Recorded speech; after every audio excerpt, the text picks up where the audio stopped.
Joining us now is Peter Djerejian. He's been the U.S. ambassador to both Syria and Israel, and he's actually joining us now from Houston, Texas. Thank you for talking to us on Al Jazeera.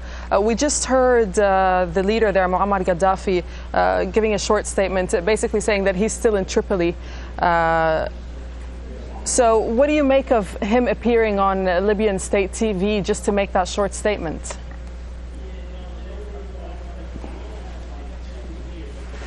Well, I think he felt compelled to show the Libyan people and even more importantly, perhaps the international community that he is in Tripoli, conveying that he is still the head of state and dispelling the rumors that he's gone elsewhere.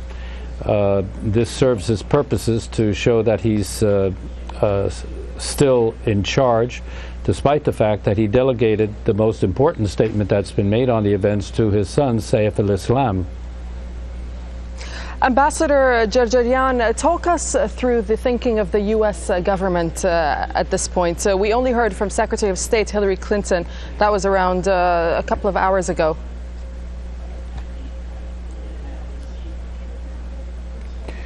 Well, the United States is extremely concerned, as Secretary Clinton stated, by the violence and the bloodshed in Libya, and that the regime there were reports that the regime is firing on its own people. This is considered to be intolerable, and a strong statement was made that it has to stop. And the other important part of her short statement was that the Libyan people have the right, the universal rights of freedom of speech and freedom of association, and they expect the Libyan government to respect those universal rights.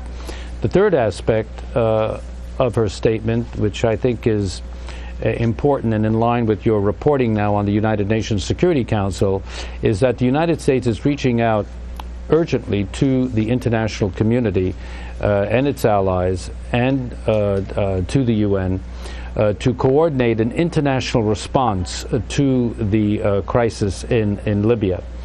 You know, this is a bit different than the situation in both Tunisia and Egypt. Has this come a little too late, though, Ambassador?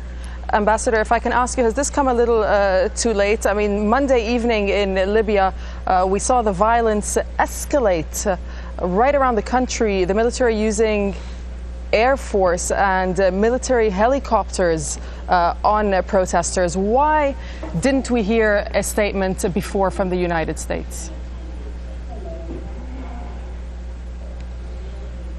I think one of the reasons is that we simply do not have the direct information of things happening in Libya that we do in countries like Tunisia and Egypt and some of our other countries in the Middle East in which we have closer relations. I think the Washington needed to verify exactly what's happening in order to make a policy statement that reflected the realities on the ground. So I wouldn't make too much over the fact that the first official statement came out this evening in Washington.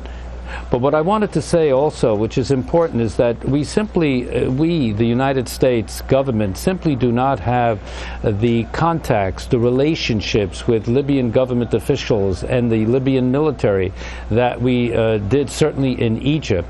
Our relationships with the Egyptian military, I think, help facilitate our ability to use our influence to help a peaceful transition from the protests in Tahrir Square and in Egypt to the military taking a responsible position to date on being the guarantor, if you will, of a peaceful political transition in Egypt. We don't have those assets in place or those relationships in place in Libya.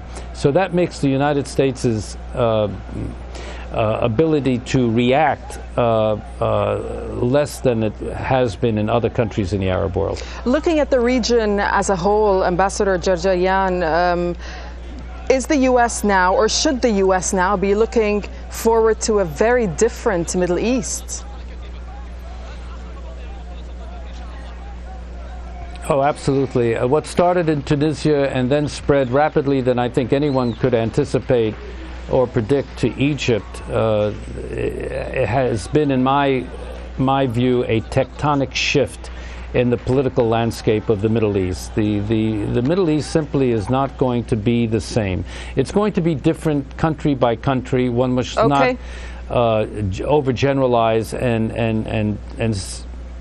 but this is a tectonic shift in the whole Middle East. All right. Ambassador Edward Djerejian, thank you very much for your thoughts and talking to us there on Al Jazeera.